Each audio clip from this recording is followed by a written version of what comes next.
अस्सलामु अलैकुम वरहमतुल्लाहि वबरकातुह। बिस्मिल्लाह वस्सलातु वस्सलामु अला रसूलिल्लाह, अम्मा बाद। नाज़रीन किराम, हमारी आज की गुफ्तगू का उन्वान है मुताला करने के फ़ायदे। आदमी हर काम फ़ायदे की लालच में करता है, वही काम करता है जिसमें फ़ायदा हो, और उन कामों को इंसान नहीं करता जिसमें कोई फ़ायदे ना मिले। नाज़रीन किराम, मुताला कुतुब के भी बेशुमार फ़वाइद हैं जिनका इहाता करना बहुत ही मुश्किल है। आज की इस गुफ्तगू में हम सिर्फ़ चंद फ़वाइद का तज़किरा करेंगे, इस उम्मीद के साथ कि जो किताबों से शौक़ रखने वाले हैं इन फ़ायदों को सुनकर मज़ीद उनके दिल में उसकी चाशनी पैदा हो, उसकी चाहत पैदा हो। मोहतरम अहबाब, हम मुताला कुतुब की अहमियत के ज़मन में चंद फ़ायदे का तज़किरा कर चुके हैं, इसलिए अगर आपने उस वीडियो को नहीं देखा है तो एक बार ज़रूर देख लें, डिस्क्रिप्शन में लिंक मौजूद है। आइए आज की गुफ्तगू की शुरुआत करते हैं। आज की गुफ्तगू का आगाज़ ये है कि मुताले का एक फ़ायदा ये है कि मुताला से इल्मी तरक्की होती है, इल्म इंसान का काफ़ी बढ़ जाता है, इसलिए कि इल्म ऐसी दौलत है जो सीखने से बढ़ती है। अल्लाह के नबी सल्लल्लाहु अलैहि वसल्लम ने इरशाद फरमाया, इन्नमल इल्म बित्तअल्लुम, इल्म सीखने से आता है और सीखने का बेहतरीन ज़रिया मुताला है। मुताला का दूसरा फ़ायदा ये है कि आदमी की सोचो फ़िक्र का दायरा काफ़ी वसी हो जाता है। मुताला का तीसरा फ़ायदा ये है कि मुताला से दिमागी सलाहियतें काफ़ी मजबूत हो जाती हैं, क़ुव्वत हाफ़िज़ा बढ़ जाया करता है। इमाम बुखारी रहमहुल्लाह से किसी शख्स ने क़ुव्वत हाफ़िज़ा की दवा मांगी कि हाफ़िज़े की कोई दवा बताइए। इमाम बुखारी रहमहुल्लाह उनको फरमाते हैं, ला अअलमु शैअन अनफ़अ लिल हिफ़्ज़ि मिन नहमतिर रजुल व मुदावमतिन नज़री, कि हाफिज़ा के लिए आदमी के इन्हमाक और दायमी नज़र मुताला से बेहतर चीज़ में कोई नहीं जानता।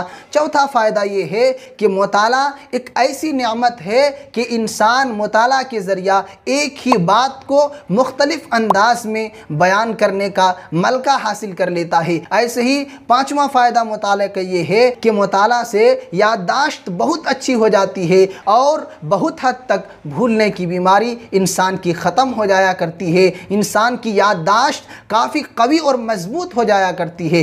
मुताले का छठा फ़ायदा ये है कि मुताले से तनकीदी और तहक़ीक़ी सलाहियतें परवान चढ़ती हैं। इंसान को सही और गलत की तमीज़ करने का सलीक़ा आता है। सातवां फ़ायदा ये है कि मुताला गम, बेचैनी और जहनी तनाव को ख़त्म करने का बेहतरीन ज़रिया है कि आदमी किताबों में इस कदर मुनहमिक हो जाए कि सारे गमों को वो उस वक्त भूल जाए। तो ये सातवां फ़ायदा है। आठवां फ़ायदा मुताला का ये है कि मुताला से इंसान को मुख्तलिफ़ मसाइल का सही हल मिल जाता है, मुख्तलिफ़ मसाइल की सही जानकारी मिल जाती है। और नौवां फ़ायदा ये है कि मुताले से इंसान को नई नई मालूमात हासिल होती है, जिसकी वजह से इंसान पुरकशिश बन जाता है, जिसकी वजह से इंसान के अंदर निखार पैदा हो जाया करता है और इंसान के अंदर मज़ीद खूबियों की झलक नुमायाँ नज़र आने लगती हैं। 10वां फ़ायदा मुताले का ये है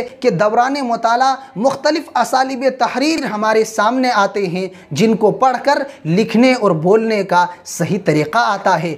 11वां फ़ायदा मुताला का ये है कि मुताला आदमी को फ़ुज़ूलियात और बेफ़ायदा चीज़ों से बचाता है और इंसान को वक्त की कदर व कीमत समझाता है। इंसान की ज़िंदगी मुताले की वजह से बर्बाद होने से बच जाती है, अच्छे कामों में उसकी ज़िंदगी सर्फ होती है। 12वां फ़ायदा ये है कि मुताला से मुख्तलिफ़ अफ़कार व नज़रियात जो दुनिया में लोगों के पाए जाते हैं, उन अफ़कार व नज़रियात से वाकिफ़ियत हासिल होती है। उनके अफ़कार व ख़यालात को हम पढ़ते हैं और फिर कुरान व सुन्नत के मीज़ान पर परखने का सलीक़ा भी हमें मुताला ही के ज़रिए आता है।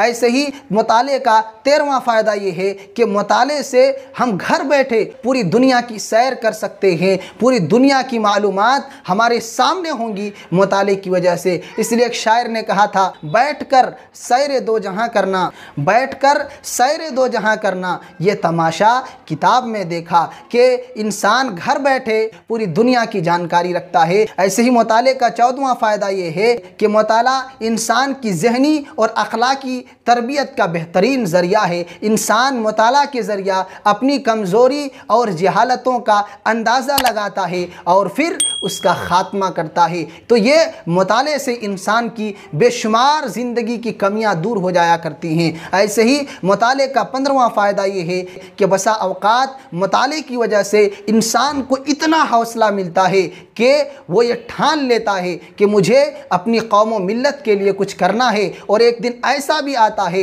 कि ये शौक़ मुताला और ये कोशिश उनको उस मकाम तक पहुँचाती है और अपनी कौम अपनी मिल्लत के लिए एक ऐसा कारनामा अंजाम देता है जिसे देखकर दुनिया दंग रह जाती है। तो इन तमाम निकात को हमने मुख्तसरन ज़िक्र करने की कोशिश की है। इसके अलावा और भी बेशुमार फ़ायदे हैं, लेकिन इन सारी बातों को ज़िक्र करने का बुनियादी मकसद यही है कि हम और आप किताबों से जुड़ें, किताबों को पढ़ें, कम से कम इतने फ़ायदे को अपने जहनों में रखें कि पढ़ने से इतने सारे ढेर फ़ायदे हमें हासिल होने वाले हैं। इसलिए हमें पढ़ना चाहिए। आप तमाम भाइयों से गुजारिश है कि हम सब ज़रूर पढ़ें, वक्त को सही चीज़ों में इस्तेमाल करें, किताबों से जुड़ें। अल्लाह ताला से दुआ है कि अल्लाह ताला तो हम तमाम लोगों को मुफीद किताबों को पढ़ने और उससे भरपूर फ़ायदा उठाने की तौफ़ीक़ इनायत फरमा। आमीन।